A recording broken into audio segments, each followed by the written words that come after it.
बोलब कहिया जे भी देबो घर कहिया तू जला बाचर है बही गे जान कहिया तू जला बाचर है बही गे जान कहिया तू जला बाचर है बही गे जान कहिया जे भी बोलब कहिया जे भी देबो घर कहिया तू जला बाचर है बही गे जान तेरी जान काल जेबे बोलब परसू भरबे जल हम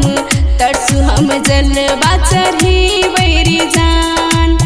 तरसू हम जल बाचर ही बैरी जान तरसू हम जल बाचर ही बैरी जान काल जेबे बोलब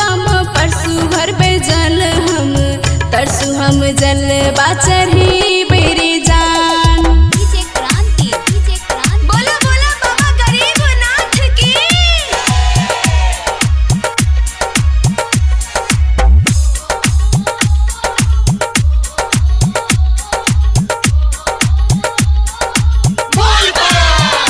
हे गे जान कोने रंग के सूट रहतो कोने रंग के काबर कोने रंग के रहतो चूड़ी आगे जान कोने रंग के रहतो चूड़ी आगे जान कोने रंग के रहतो चूड़ी आगे जान कोने रंग के काबर रहतो कोने रंग के चूड़िया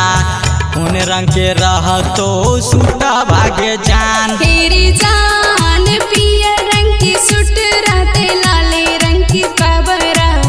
हरी रंग की रहते चूड़िया रे जान लाल रंग की रहते काबरा जान हरी रंग की रहते चूड़िया रे जान पिया रंग की सुट रहते लाले रंग की काबरा हरी रंग की रहते चूड़िया रे जान। बोला बोला बाबा गरीबनाथ की।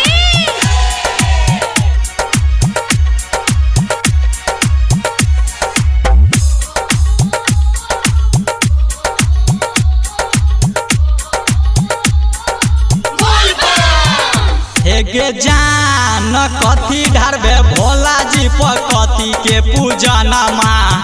केकरा ला धरबे धयाना मागे जान केकरा ला धरबे धयाना मागे जान केकरा ला धरबे धयाना मागे जान कथी ढारबे भोला जी पर कथी के पूजना माँ केकरा ला धरबे धयाना मागे जान तेरी जान